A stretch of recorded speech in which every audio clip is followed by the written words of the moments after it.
자녀들아, 주 안에서 너희 부모에게 순종하라. 이것이 옳으니라. 내 아버지와 어머니를 공경하라. 이것은 약속이 있는 첫 계명이니 이로써 내가 잘되고 땅에서 장수하리라. 고교 시절에 불렀던 팝송 중에 하나가 마더 오브 마인이라고 하는, 나의 어머니라고 하는 그런 곡이었습니다. 제가 이 자리에서 그 팝송을 부를 수는 없고 가사만 말씀드리면 이렇습니다. 내가 가진 모든 것은 어머니 덕분이에요. 어머니, 사랑스러운 나의 어머니. 내가 어렸을 때 어머니는 가야 할 옳은 길을 내게 보여주었어요. 어머니 사랑이 없었더라면 난 어떻게 되었을까요? 어머니, 나의 사랑스러운 어머니. 어머니는 말할 수 없는 많은 행복을 내게 주었어요.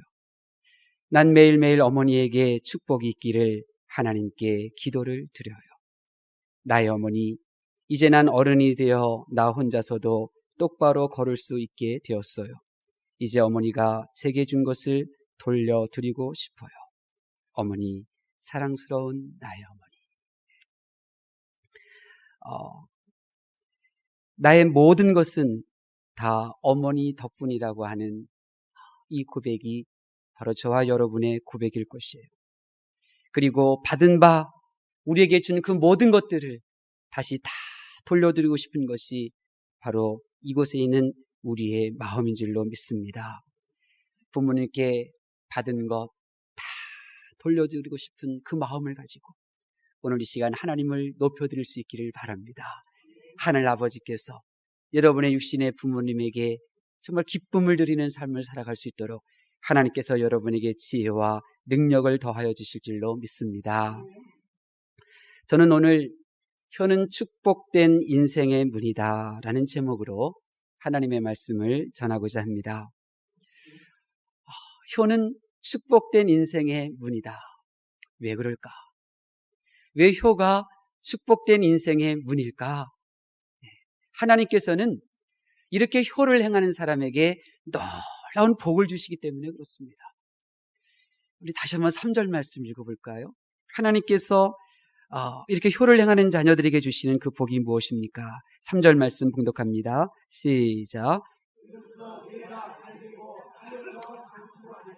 아멘.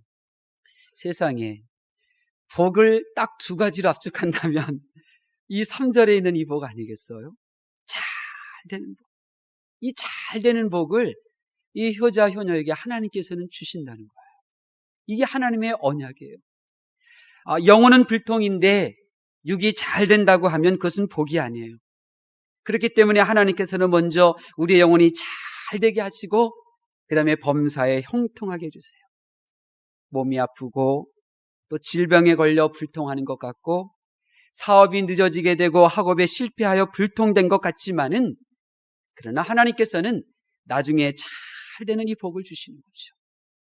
그렇기 때문에 당장은 이렇게 막히는 듯하고 또 지금 당장은 내가 정말 더 낮아질 수밖에 없는 그런 곳으로 낮아졌다 하지만 그런 상황 속에서 내가 나의 정신을 바로 하고 그리고 나의 믿음을 온전하게 하면 하나님께서는 우리의 삶 속에 불통이 형통되게 하는 복을 주시는 것입니다. 다윗이 그랬어요.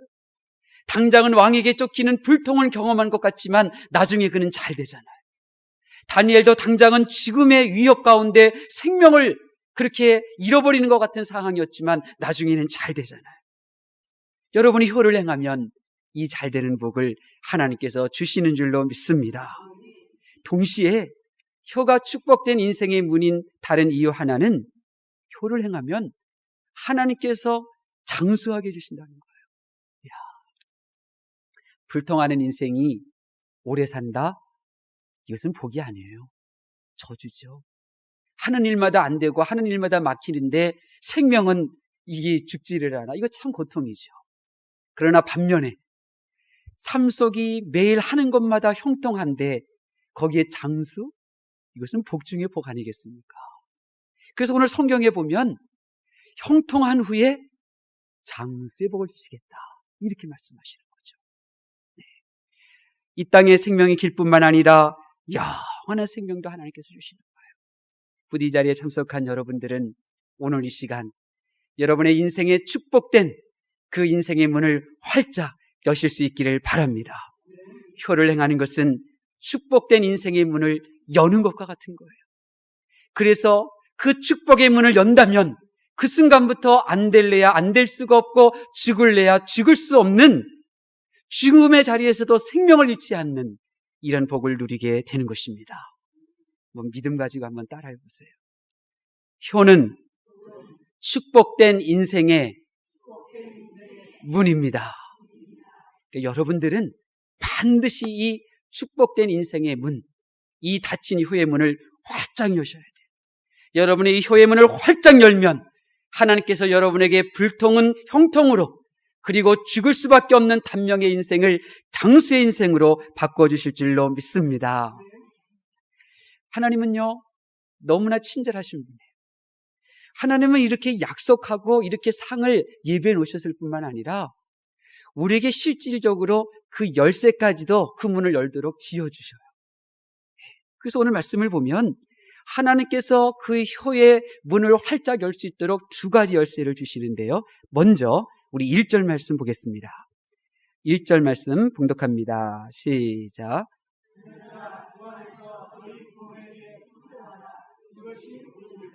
아멘. 부모에게 주 안에서 순종하는 열쇠. 이 주님 안에서 순종하는 열쇠로 여러분은 축복된 인생의 이 문을 활짝 열 수가 있어요. 여러분, 순종이 뭘까요? 순종이 뭘까요? 제가 순종에 관한 책들을 많이 읽어봤는데요. 내가 피부에 와닿는 그러한 내용을 읽었어요. 주 300년 무렵에 예수님 잘 믿어보겠다고 정말 금은보화 다 버리고 광야로 모여든 사람들이 있어요. 유대 광야, 시리아 광야, 애굽에 있는 광야, 그렇게 모여들어요. 그 중에 한 사람이 단순한 사람 폴이라고 하는 사람이었어요. 단순한 사람 폴. 그분이 내가 예수님 잘 믿어보겠다 해서 안토니라고 하는 이 사람을 찾아갔어요. 근데 이 안토니는 폴에게 순종만이 구원받을 수 있다, 순종할 수 있느냐 물으니 폴은 자기는 순종하겠습니다 대답을 했어요. 그래서 그 후로 두 사람은 함께 생활하기 시작했어요. 어느 날 안토니가 폴의 심성을 확인해 보고 싶어서 이렇게 말했어요. 내가 지금 일감을 가지러 내가 잠시 다녀올 터이니 이곳에 서서 내가 올 동안 기도하십시오 하고는 자리를 비웠어요. 그리고 창문을 통해서 어떻게 하고 있나 살펴봤어요. 폴은 뜨거운 태양볕 아래에서 일주일 동안 꼼짝 않고 그 자리에 서서 기도했어요. 한 번은 이 안토니가 지금 우리 거처하는 장소에 이렇게 손님들이 서너 명 오는데 당신이 그분들을 3일 동안 섬기는데 음식은 입에 대지 마십시오. 그리고 침묵하십시오. 그랬더니 폴은 3일 동안 손님을 대접하면서 음식을 입에 넣지 않고 한마디도 말하지 않았어요. 또 바구니 짜는 법을 일러준 다음에 바구니를 짜게 했어요. 그래서 이 폴이 바구니를 다 짰어요. 그러자 이 안토니가 하는 말이 이번에는 다 풀으십시오. 그래서 아무 말도 안 하고 다시 다 풀러. 다시 짜십시오. 아무 말도 안 하고 다시 짜요. 이게 순종이에요. 대단하죠? 대단한 순종이에요. 근데 여러분, 부모님의 사랑을 아는 마음은요, 이보다 더 큰 순종을 할 수 있어요. 지금 말씀드렸던 폴의 이 순종은 아무것도 아니에요. 아무것도 아니에요. 부모님의 사랑을 아는 사람은 순종해요. 놀라운 순종. 그 사람이 바로 이삭이었어요. 이삭은 부모님에게 순종하는 것이 어떤 모습인지를 우리들에게 보여주었어요. 아시죠? 아버지 아브라함과 모리아산에 예배를 드리러 가고 있었어요. 하나님께 예배를 드리러 가는데 불도 있어요, 나무도 있어요. 그런데 양은 없단 말이에요. 이것은 잘못된 거잖아요. 그래서 자기는 양을 그렇게 구하고 싶었는데 아버지는 하나님께서 준비하신다 말씀하시니 그대로 양 찾아가지 않고 순종했어요. 또 양을 묶어야 하는 그 끈으로 자기 몸을 결박하는 거예요. 이건 아니잖아요. 그래도 아버지 뜻에 순종해요. 잠시 후에 양의 심장을 찔러야 되는 그 칼로 이제는 자기의 심장을 향하여 내리치려고 해요. 이건 정말 아니잖아요. 이럴 수가 없잖아요. 그런데 이삭은 아버지 뜻에 죽기까지 그대로 순종해요. 그리고 성경은 이러한 이삭의 모습에 대하여 이것이 옳다, 그렇게 말합니다. 왜 그럴까요? 부모님의 사랑을 아는 마음은요, 순종으로만 표현할 수 있기 때문에 그럴 거예요. 부모님의 사랑을 알면, 그러면 그 부모님 앞에서 보여드릴 것은 순종밖에 없는 거예요. 예수님이 그러셨잖아요. 우리의 구주이신 예수님은 하늘 아버지의 뜻에 죽기까지 순종하셨어요. 어떻게 순종할 수 있으셨어요? 그것만이 하늘 아버지의 사랑을 표현하는 아들 된 아버지의 유일한 표현이 순종이었기에 그러나 그렇게 해보셨던 거죠. 부모님의 사랑이 얼마나 헌신적인지 안다면 우리는 순종밖에 보여드릴 것이 없는 거예요. 다른 하나, 축복된 이 인생의 문을 여는 이 효의 다른 열쇠 하나는 2절에 나와요. 우리 2절 말씀 봉독하겠습니다. 2절 말씀 시작.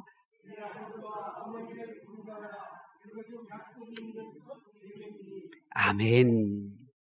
공경이에요. 여러분, 부모님의 직업은 다를 수 있어요. 부모님의 직업에 대해서 세상 사람들은 높다 낮다 말할 수 있지만, 그러나 자녀에게 베푸는 사랑은 차이가 있을 수 없어요. 부모님의 소유는 차이가 있을 수 있으나, 그러나 적게 소유한 자나 많이 소유한 자나 그들의 자녀에게 베푸는 사랑의 크기는 차이가 있을 수가 없는 거예요. 그렇기 때문에 부모님은 자녀들의 공경을 받기에 합당한 분들이에요. 19살에 사랑을 했어요. 2 아들을 두었어요. 그런데 21살에 헤어졌어요. 여성의 혼자의 몸으로 2 아들을 키워야 했던 흑인 여성이 있었어요. 한 여인의 인생으로 보면 얼마나 불쌍합니까? 그러나 그녀는 여인의 인생을 추구하지 않았어요. 2 아들을 키워냈어요. 마치 자녀에게는 밥을 먹이시고, 그리고 어머니는 홀로 주방에 가서 맹물에 간장을 타서 드셨던 우리의 어머니들처럼 그녀도 그렇게 2 아들을 위하여 희생했어요. 그리고 세월이 흘러 그의 아들 중 한 명이 지난주 올해 2014년 미국 프로농구 NBA 최우수 선수로 뽑혔어요. MVP가 된 그 듀란트는 수상 소감을 이렇게 말했어요. 싱글맘으로 당신이 21살 때부터 우리 2 형제를 키워주셨습니다. 숱한 유혹으로부터 나를 지켜주셨고 나를 배불리 먹이시면서도 당신은 배고픈 채로 잠드셨습니다. 어머니의 희생이 진정한 MVP입니다. 여러분의 부모님이 이 땅에서 어떤 일을 하셨건 우리는 마땅히 그분들을 공경해야 돼요. 아니, 그분이 여러분들에게 해준 것이 아무것도 없다 할지라도 그분이 우리의 아버지이고 어머니 이유라고 하는 단 하나만으로도 우리는 그분께 공경의 고개를 숙여야 돼요. 김연아 선수가 지난주에 은퇴하는 무대를 가졌어요. 그녀의 안무가였던 데이빗 윌슨이 은퇴 기자회견에서 자기 어머니가 그에게 들려주었던 말을 인용하면서 김연아 선수에게 그런 축복의 말을 건넸어요. 이런 내용이었어요. 나의 어머니는 나를 키운 이유에 대해 자신의 곁에 두기보다 세상에 내보내기 위해서였다. 우리의 어머니들이 우리를 키운 이유는 부모님의 그 옆에 두기 위해서가 아니라 이 세상에 내보내기 위해서였다는 거예요. 이 세상에 저와 여러분을 부끄럽지 않도록 이 세상에서 내보내기 위하여 우리의 부모님들이 얼마나 험한 일을 하셨습니까? 그분들의 굶주림, 그들의 눈물들, 그분들이 아파하셨던 그 모습들, 그 부모님의 사랑의 단짝은 자녀들의 공경, 그 이외에는 있을 수 없는 거죠. 평생을 지게를 지고 농사를 지셨다, 아니면 막노동 일을 하셨건 어머니, 아버지로서 사신 그분들은 마땅히 공경받아 마땅한 것입니다. 오늘 이 시간 여러분이 받은 바 그 사랑을 생각하면서 어머니 마음이라고 하는 노래를 한번 부르기를 원합니다. 어머니의 마음을 부르면서 한번 생각해 보세요. 내가 과연 가장 부모님의 큰 사랑을 받았던 때가 언제였을까? 하나님께서 내게 주신 가장 큰 사랑은 어떤 사랑이었을까? 하늘 아버지의 사랑, 우리 육신의 부모님의 사랑을 생각하면서 우리 한번 떠올리며 이 노래를 부르기를 원합니다.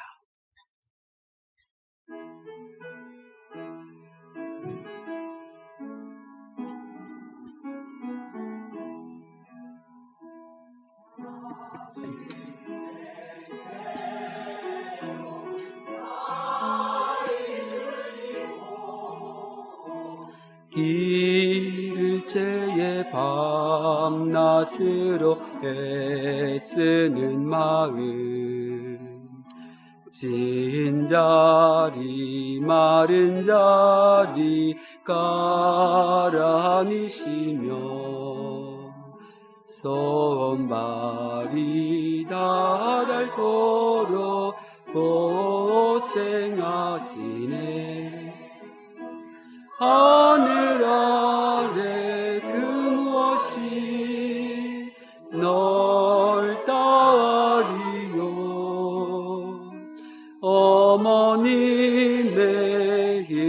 희생은 가히 없어라. 어려서 낳고 얻고 얼러주시고 자라서 문기되어 기다리는 마음, 알을 싸 그릇 뗄 싸 자식 생각에 고우시던 이마 위에 주름이 가득, 땅 위에 그 무엇이 높다 하리요. 어머님의 정성은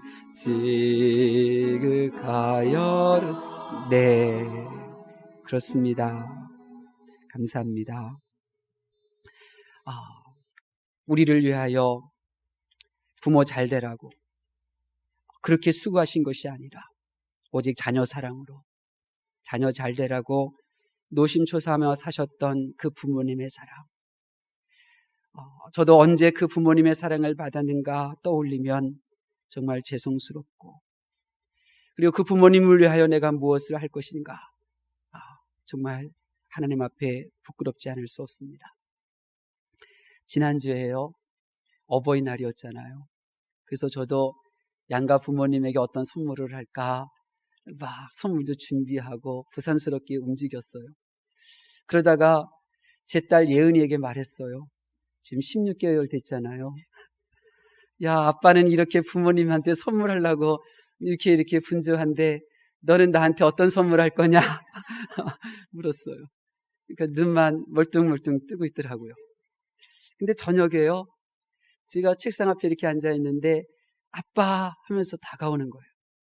그래서 내가 이렇게 보다가 그래, 내가 한번 놀아줄게. 그리고 책상 앞에 있는 불을 딱 끄려고 시선을 돌리는 순간 이 아이가 몸이 빙그르르 균형을 잃어가지고 돌면서 이 왼쪽 눈 바로 옆에 책상에 부딪혔어요. 얼마나 아픈지 이 아이가 나한테 오라고 해도 오지를 않더라고요. 예은아, 내가 너 아프게 한 거 아니잖아. 이리 와, 내가 안아줄게. 그래도 고개를 돌리더라고요. 너무 마음이 아팠어요. 강사무가 아이를 안고 방으로 들어갔어요. 그리고 뉘어놨더니요, 손가락만 빨고 그렇게 있는 거예요. 그래서 강사모가 이렇게 말했었대요. 예은아, 지금 정말 위험했어. 지금 너 이 왼쪽 눈 바로 옆에가 허옇게 멍들 정도잖아. 근데 이것이 조금만 이 안쪽이었으면 네 눈동자가 어떻게 됐겠니? 정말 위험한 거야. 하나님께 감사해. 하나님께 감사해. 이 말 듣자마자요, 이 엎드려서 손가락 빨던 아이가 몸을 뒹굴어서 무릎을 꿇고 두 손을 꽉 쥐고 고개를 숙이는 거예요. 잠깐만 그랬으면 강사모가 별로 감동을 안 받았을 텐데요, 오랫동안 이러고 있더래요. 가로등 이 창문 밖에 이 불빛이 이 비춰지는 이 예은의 이 모습이요, 너무 아름다워서 눈물이 핑 돌죠. 그래서 제가 그랬죠. 너는 이제 앞으로 어버이날 선물 다 까졌다. 안 해줘도 돼. 저는 제 인생의 첫 어버이날에 정말 최고의 선물을 받았어요.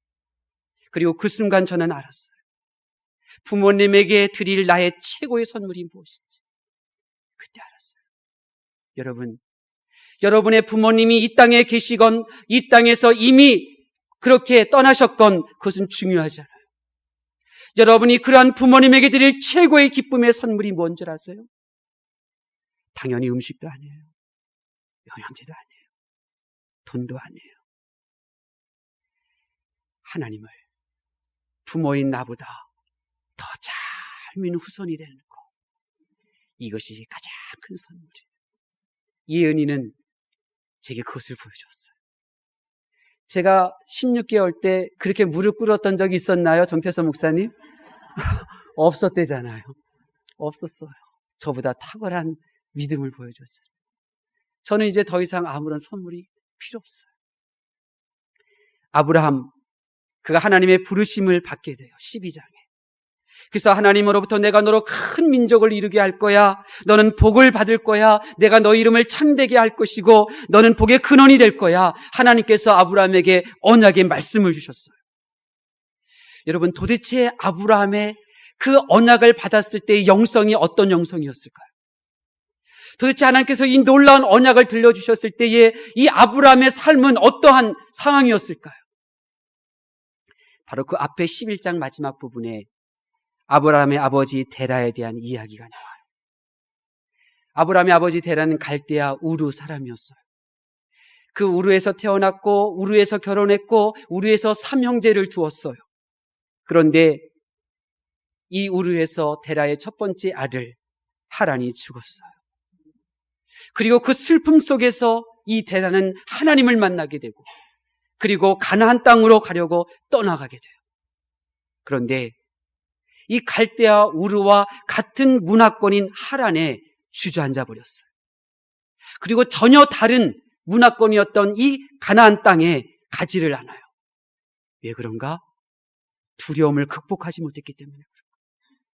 하나님으로부터 가나안 땅에 가고자 하는 그 부르심은 받았지만 그래서 우르 땅을 떠나서 그렇게 가나안 땅에 인접한 하란이라고 하는 지역까지는 왔지만 그러나 전혀 다른 그 문화 앞에서 생활할 자신이 없었어요. 믿음으로 극복하지 못했어요. 그리고 하란에서 죽은 거예요. 바로 이 아버지 하란이 죽었을 때 아브라함은 하나님을 만난 거예요. 사도행전에 보면 아브라함이 아버지가 죽자 가나안 땅으로 갔다고 그랬거든요. 그러면 아브라함은 지금 생각하는 거예요.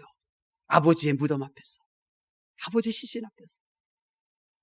지난주에 어버이날을 이틀 앞두고 제 친구 목사 아버님이 세상을 떠났어요. 친구를 위로하는데 친구의 얼굴을 엿보니 마치 이렇게 생각하는 것 같아요. 이제 5년 전에 어머니 보내드렸고 이제 홀로 남으신 아버지 보내드렸는데 이제 내가 어떻게 살아야 부모님에게 잘하는 걸까? 마치 그렇게 생각하는 것 같았어요. 아브라함도 같은 마음이었던 거예요. 내 육신의 아버지를 위하여 더 이상 할 일이 없게 되었구나. 아니 정말로 이제 나는 더 이상 아버지를 위하여 음식을 선물할 수도 없고 그리고 선물도 할 수 없는 걸까? 아니야. 아버지께서 가나안 땅으로 가려고 하다가 그 꿈을 이루지 못했는데 내가 그 꿈을 이루어드리면 내가 아버지를 위하는 거야. 내가 가나안 땅으로 가자. 그런데 가나안 땅 가기가 두렵네. 나의 힘으로는 갈 수 없네. 하나님밖에 없구나. 하나님 저를 도와주십시오. 하나님께서 저를 붙잡아 주셔야 되겠습니다. 아브라함의 영성이 바로 지금 이런 상황이었어요.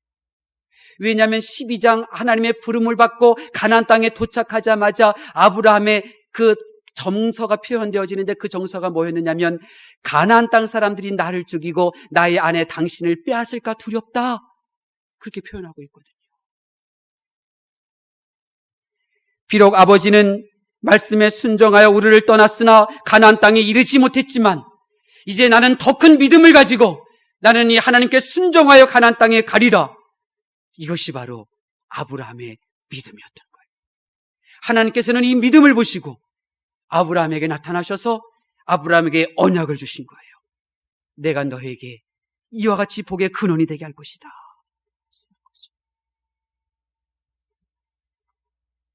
아브라함의 믿음은 어떤 믿음인 줄 아세요? 아버지 데라보다 더 적은 믿음이었어요? 큰 믿음이었어요? 더 큰 믿음이었어요. 이것을 또 어떻게 아는 줄 아세요? 예수님께서 부자와 나사로의 비유를 하실 때 이 부자가 지옥에서 고통받다가 본 사람이 누구냐면 아브라함이었어요. 왜 예수님께서 아브라함이라고 하는 사람을 등장시키셨을까? 이 죽은 부자였던 이 형이 아브라함의 품에 안겼던 거지 나사로를 보면서 그가 아직도 살아있는 그 동생들을 향한 그 바람이 무엇이었을 것 같아요? 나보다도 더 잘 먹고 잘 살고 더 큰 명예를 얻다가 너희들도 죽어야 된다, 그거였겠어요? 아니에요. 아브라함을 보면서 이 부자는 아직도 살아있는 그 동생들을 향한 바람은 오직 한 가지였어요. 너희가 아직 살아있으니 선지자의 말 듣고 나보다 더 좋은 믿음으로 생활하여서 내가 온 이 지옥에 오지 말라는 거예요. 나보다 더 좋은 믿음으로 살라는 거였죠. 사랑하는 성도 여러분, 하나님께서 왜 여러분을 우리 북악교회로 부르신 줄 아세요? 우리 북악교회의 핵심 가치가 있어요. 우리 북악교회의 핵심 가치는 부모님보다 더 탁월한 믿음의 자녀가 되는 거예요. 우리 다음 세대들이 우리 부모 세대들보다도 더 탁월하게 하나님을 섬기는 것, 이것이 바로 우리 북악교회의 핵심 가치예요. 하나님께서는 부모님은 교회를 잘 섬겼는데 그의 자녀들은 교회의 손님처럼 행동하는 모습을 보시며 아파하고 계십니다. 하나님께서는 부모님보다 돈은 비록 덜 벌지라도 부모님보다 더 큰 믿음을 가지고 하나님을 잘 섬기는 자녀를 보고 싶어 하시는 거예요. 여러분이 여러분의 자녀를 더 큰 믿음의 사람으로 양육하여 여러분이 해내지 못했던 일들을 여러분의 자녀들이 해내는 그 모습을 바라본다면 하나님께서 얼마나 기뻐하시겠어요. 우리 북악교회의 자녀들은 부모님 세대보다도 탁월하게 북악교회를 섬기게 될 줄로 믿습니다. 이것이 믿음이에요. 믿음은 자녀들이 부모님보다 하나님을 잘 섬기게 해요. 자식들이 번듯한 직장에 다니는 것 효 아니에요. 부모님보다 교회를 더 잘 섬기는 것이 진정한 효입니다. 효는 부모보다 더 잘 살고 더 잘 먹고 사회에서 높은 적 지위를 얻는 것, 그것이 아니에요.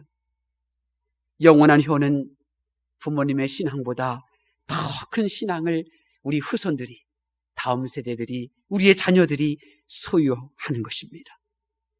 부모님이 살아계시던 세상을 떠나셨던, 부모님이 이 세상에 살아계시던, 아니 이 부모님이 이 세상을 떠나셨던 여러분이 해낼 수 있는 가장 큰 효는 이 부자와 나사로의 비유에서 나오는 부자의 마음을 여러분들이 이해한다면 남은 생에 하나님과 하나님의 모범된 교회를 잘 섬기시다가 천국 가는 것이고 또 그 천국에서 면류관을 받는 것입니다.